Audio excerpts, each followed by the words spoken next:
ఢిల్లీ మాజీ ముఖ్యమంత్రి అరవింద్ కేజ్రీవాల్‌తో పాటు అక్కడ ఉప ముఖ్యమంత్రిగా ఉన్న మనీష్ సిసోడియా, మన తెలుగు రాష్ట్రాలకు సంబంధించి కవిత గారు, ఇలా 21 మంది మీద పెట్టినటువంటి ఢిల్లీ లిక్కర్ స్కామ్ ఏదైతే ఉందో, ఢిల్లీ లిక్కర్ కేసు, అది ఫాల్స్ కేసు అని చెప్పి ట్రయల్ కోర్టు కొట్టేసింది కదా! ఆ తర్వాత సీబీఐ ఢిల్లీ హైకోర్టుకెళ్ళింది కదా!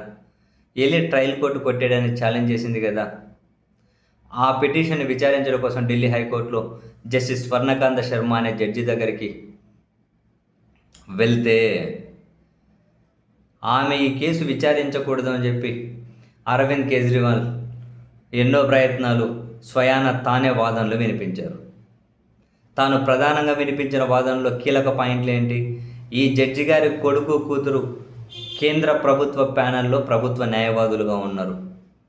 ఈమె స్వయాన ఆర్ఎస్ఎస్ సమావేశాలకు వెళ్తారు. సో పూర్తిగా కొన్ని సంస్థలు, ఆ సంస్థలు ప్రత్యక్షంగా ఏ రాజకీయ పార్టీలను ఇన్ఫ్లుయెన్స్ చేస్తారో తెలుసు. అండ్ అదే సమయంలోనే ఇది ఒక ఫాల్స్ కేస్ అని ఏం ఆధారాలు లేకపోయినా కూడా ఇదే ఢిల్లీ హైకోర్టు జడ్జి గారే నాకు చాలా రోజులు బెయిల్ ఇవ్వలే, ఆ మనీష్ సిసోడియాను సంవత్సరం పైన జైల్లో పెట్టారు, కవితను 6 నెలలు జైల్లో పెట్టారు, అసలు వాళ్ళకు బెయిలే ఇవ్వలే. తీరా ట్రయల్ కోర్టు అసలు ఇది కేసు ఏంటి, ఇందులో ఎవిడెన్స్లు ఎక్కడున్నాయని చెప్పి కొట్టేసింది.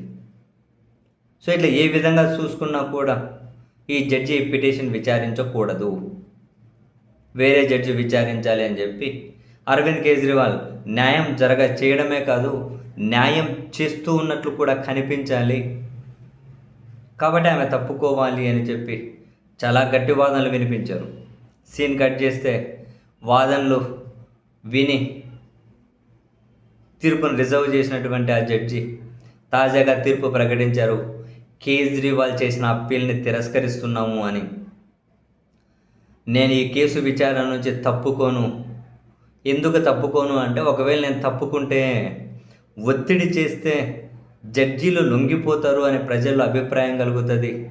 అది న్యాయ వ్యవస్థకు మంచిది కాదు కాబట్టి నేను తప్పుకోను.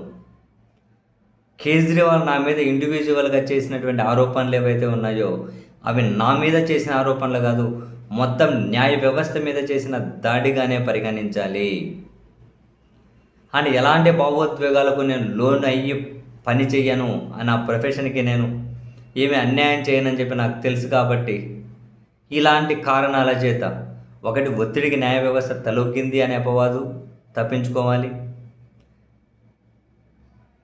అరవింద్ కేజ్రీవాల్